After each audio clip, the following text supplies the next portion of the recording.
My name is Mick Addison. I compete in professional mixed martial arts.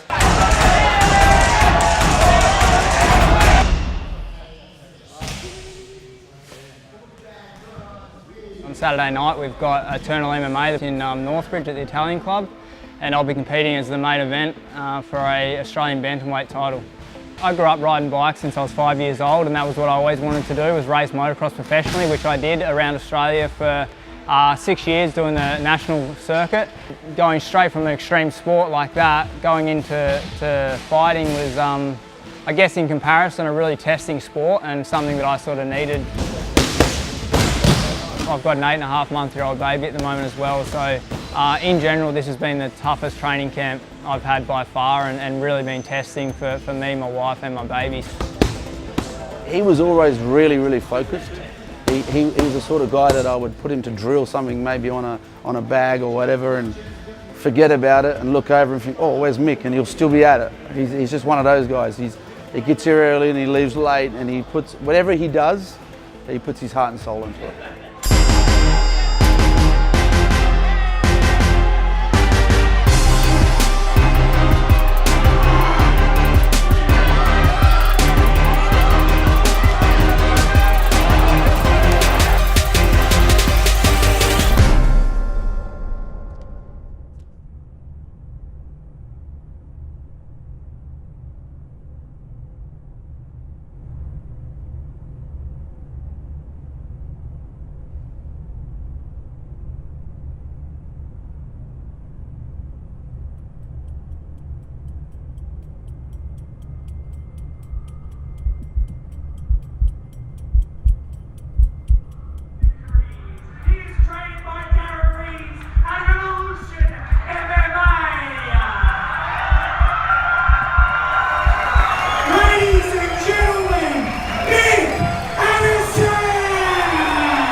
All night, champagne poppin', get it faded.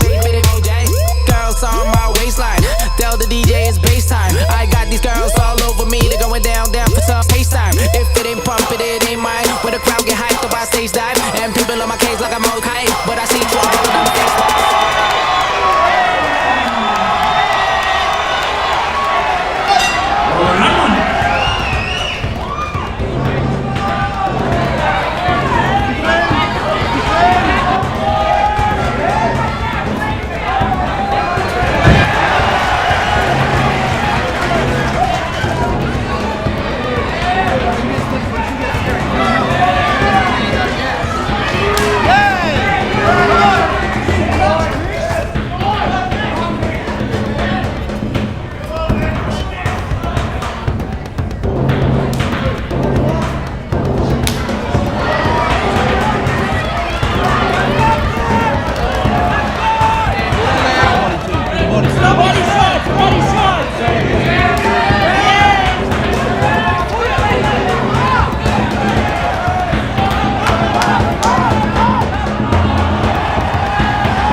Mitch came out like I knew he would, explosive and quite aggressive, and my plan was to match that and just go toe-to-toe and then get that first round out of the way, and then let the technique come into it and try and work him out.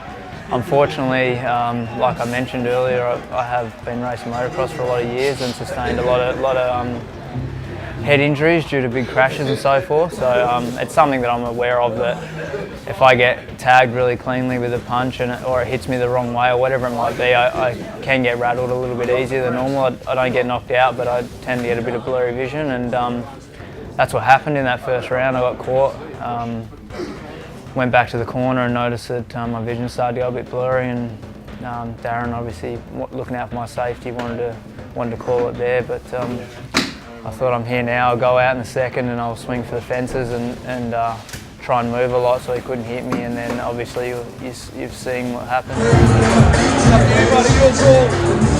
How about it? Do it?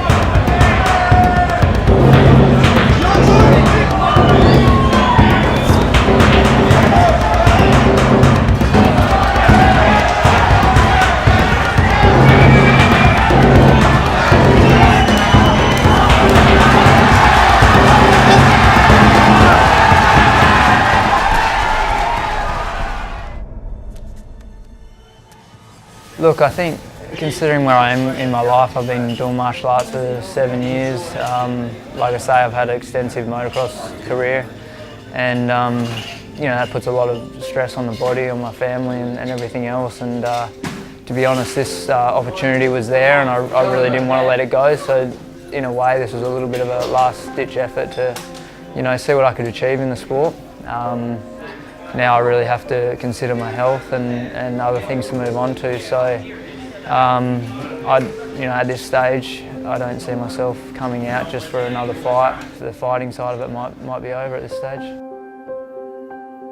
You know, fighting's not everything. I'll go home and tomorrow morning everything will be fine. When I see my little girl smile, and we put a lot into it, it's everything at the time, but at the end of the day, it's only a fight, and there's a lot more in life to look forward to. It's part of this game. It's part of life in general. You've got to learn how to, you know, aim high for something, and if you don't get it, go back to the drawing board the next day and see how else you're going to achieve those goals.